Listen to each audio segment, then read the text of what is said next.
Hey there, guys. Welcome back to another episode of News Dump. What was that one? That was, You don't have to come up with new farts every week. I kind of do. Okay. Anyway, this has just been a terrible, terrible week. Yeah. For homophobes and racists. Yeah. America finally took a long, good look at the stars and bars, aka the Confederate flag, even though it was actually just the battle flag of Robert E. Lee's Army of Northern Virginia. But who cares? Yeah. And America decided, yeah, maybe we shouldn't be cool with a flag that celebrates that one time half of the country committed treason so they could keep owning slaves. Oh, but ETC, you guys just don't get it. It's about Southern heritage and honoring the Confederate soldiers who died in battle. Yeah, well, you know who else fought and died bravely in battle? Millions of German Wehrmacht soldiers in World War II. You can appreciate their sacrifice without waving a swastika flag the same way you can honor Confederate soldiers without waving the stars and bars. And that's all we're gonna say about that. Because just yesterday, the US Supreme Court finally ruled on whether or not same-sex marriage is constitutional, and in a close 5-4 decision, they voted yes, goddammit, who gives a shit? Why are we still talking about this? Yeah, Justice Anthony Kennedy said of the decision, "It would misunderstand these men and women to say they disrespect the idea of marriage.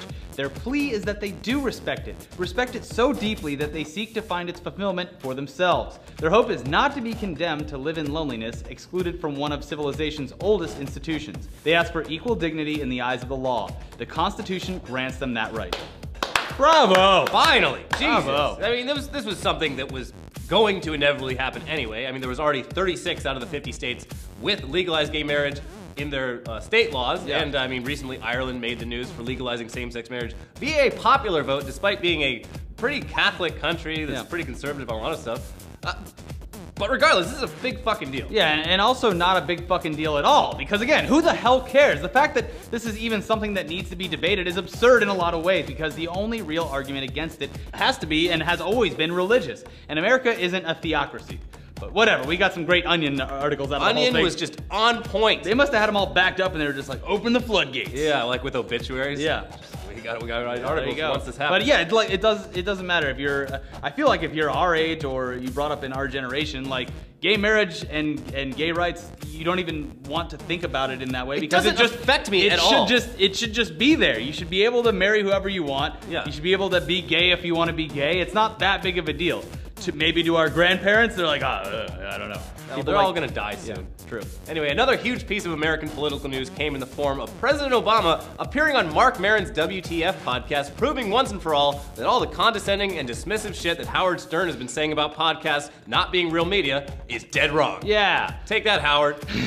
WTF has always been one of the most listened to podcasts available because Mark Maron's casual and conversational interview style lets listeners gain a ton of insight into his guests, who are usually comedians and actors. Yeah, and surprisingly, President Obama did manage to be pretty candid and personal during the podcast, despite being the President of the United States and the most powerful man in the world, technically. Yeah. Whether you like him or not, and I understand that some of you might not, yeah. Obama is a very unique and smart dude whose ability to calmly manage the stress of being president while also being a husband and father is pretty extraordinary. Yeah, the whole thing is worth a listen, not just for Obama's answers, but to also hear just how stressed out Mark Maron was about the whole thing. He records his podcast in his garage, and the fact that his neighborhood is now swarmed with Secret Service and police and snipers on his roof, it made him even more neurotic than he usually is. Like, oh God, I don't know if I yeah. Oh, jeez. Now, of course, traditional media isn't quite as nuanced as long-form podcasts are, and despite all of the insightful shit to come out of the conversation, the only thing anyone in traditional news media seemed to hear from the whole thing was that Obama said the N-word out loud. Oh, no. I mean, never mind that he's black and he said it in the context of talking about racism and how, like, that conversation needs to change.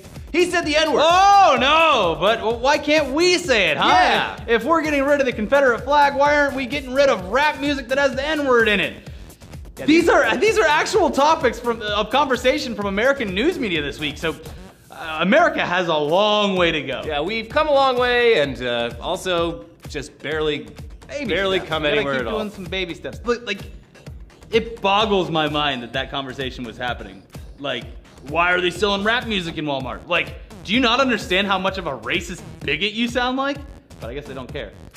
Anyway, this whole episode isn't just gonna be about politics. Yeah. Thank God. It's also gonna be about ecstasy. Yeah, last weekend was the Electric Daisy Carnival, aka EDC, out in Las Vegas, and a bunch of EDM acts performed in front of like 100,000 people.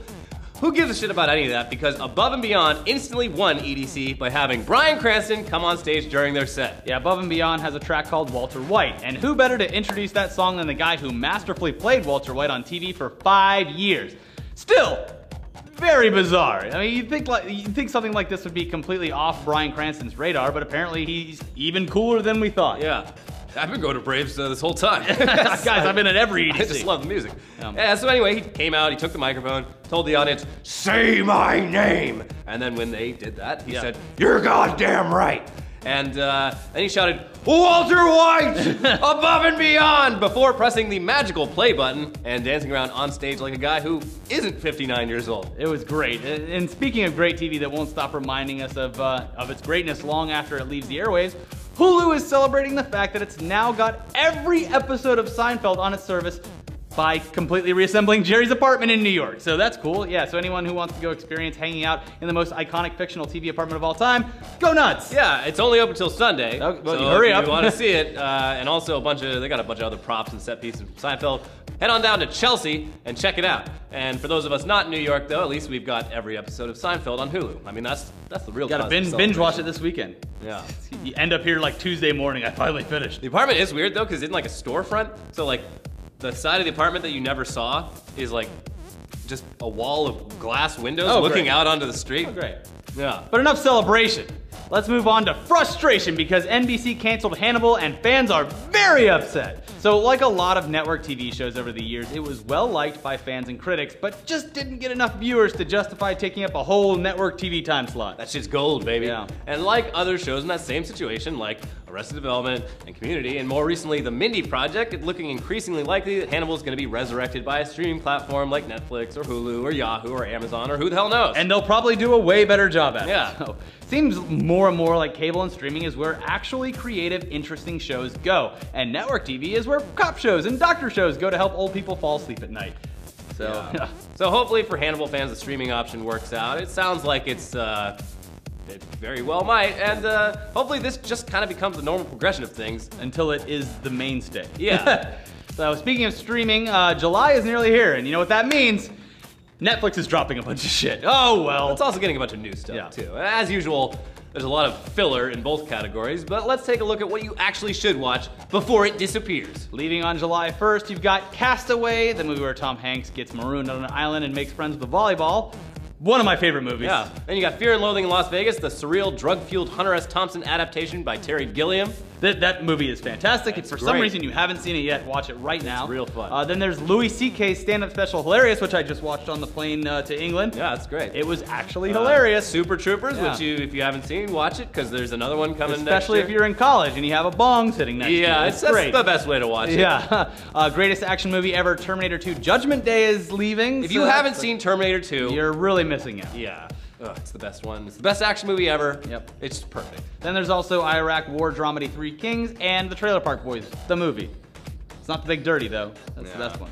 Anyway, coming to Netflix in July, you've got Grandma's Boy, which was the last good thing that Happy Madison has made. Yeah. That's coming on July 1st. And then a new season of BoJack Horseman on the 17th. And then, one of our favorites, The Guest. Starring friend of the show, Micah Monroe. Yeah, all right. Go watch The Guest. That's fucking amazing. And then obviously on July 31st, we're getting that Wet Hot American Summer series. Wet Hot American Summer, first day at camp. Which I'm so excited for. It's so good. Anyway, finally, let's close out this dump with our top picks for videos on YouTube that you need to go watch now. Yeah. Starting with this time lapse of Jon Stewart throughout his entire Daily Show run from 1999 to today, showing him aging 16 years in just 2 minutes. Scary. This must have been really tedious to put together. I mean, it looks like they got a frame from like every week he's done at the show, but I mean, props to whoever put it together. It's really cool. Next up, stop motion karate from YouTube special effects wizards Corridor Digital, which features two dudes having an epic martial arts fight sideways on the ground, shot from above in stop motion. So it's always fun seeing what they make, and this is no different. They make great shit all the time. Like a few weeks back, they did the GTA in real life,